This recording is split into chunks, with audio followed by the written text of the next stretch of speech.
Göbekli Tepe. A conventional archaeological thought maintains that organized religion, the building of temples and the development of elaborate rituals, was a byproduct of human settlement. As humans settled down into agricultural societies, they had enough leisure time to build upon folk religion and to start more ambitious construction projects. Then archaeologists discovered Göbekli Tepe. Located in the Urfa plain of southeast Turkey, near one of the most fought-over regions on Earth, is a temple whose ruins may be the oldest organized place of worship known to man. Göbekli Tepe was discovered by Klaus Schmidt in the mid-1990s and dates back to as far as 9500 BC, about 5,000 years before Stonehenge to be exact. Göbekli Tepe is an archaeological site at the top of a mountain ridge in the southeastern Anatolia region of Turkey, approximately 12 kilometers northeast of the city of Şanlıurfa. The tell has a height of 15 meters and is about 300 meters in diameter. It is approximately 760 meters above sea level. It was excavated by a German archaeological team under the direction of Klaus Schmidt from 1996 until his death in 2014. If accurate, this places it in a time before even pottery was invented in the Fertile Crescent, when people were still living in mostly nomadic cultures. The sites are mainly constructed of Stonehenge-like massive limestone slabs covered in elaborate animal carvings. Nobody knows how they were moved to their present locations.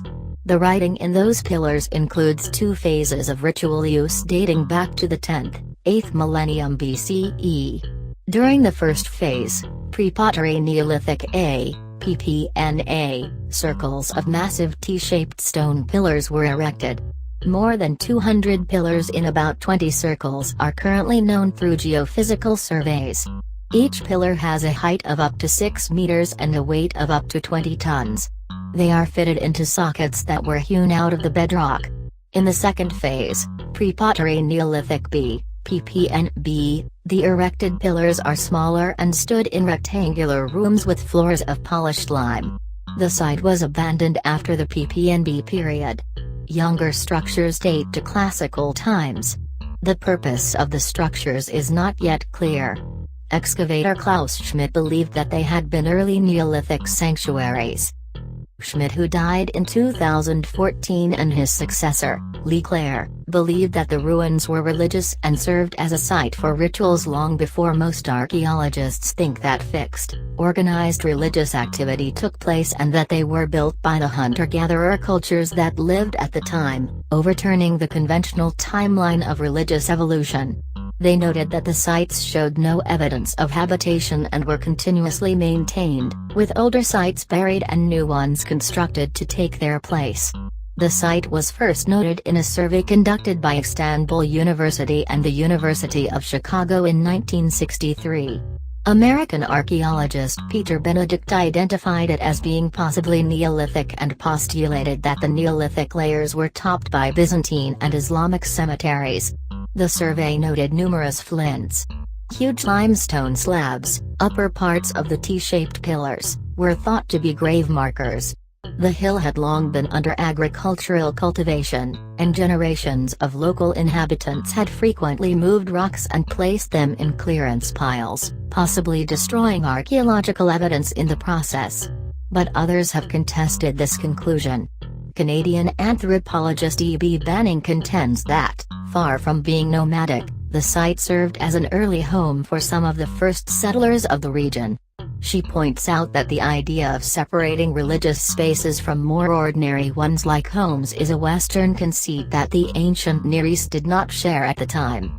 Her paper notes that there is nothing about the characteristics of the structures that explicitly rules them out as being homes, and that nearby ruins also share traits that mix sacred elements with domestic purposes. Domestic artifacts such as portable mortars and stone bowls could also indicate that people did reside there. And while the inhabitants may not have been full-time farmers yet, sickles and other items found around the site could indicate that they had begun to cultivate plants. When we notice the architecture, the design has 3 layers, Layer 1 is the uppermost part of the hill. It is the shallowest, but accounts for the longest stretch of time. It consists of loose sediments caused by erosion and the virtually uninterrupted use of the hill for agricultural purposes since it ceased to operate as a cult center. Layer 2 is the creation of the circular enclosures in Layer 3 later gave way to the construction of small rectangular rooms in Layer 2. Rectangular buildings make a more efficient use of space compared with circular structures. They are often associated with the emergence of the Neolithic. But the T-shaped pillars, the main feature of the older enclosures, are also present here, indicating that the buildings of Layer 2 continued to serve as sanctuaries. Layer 2 is assigned to Pre-Pottery Neolithic B, PPNB. The several adjoining rectangular, doorless and windowless rooms have floors of polished lime reminiscent of Roman terrazzo floors.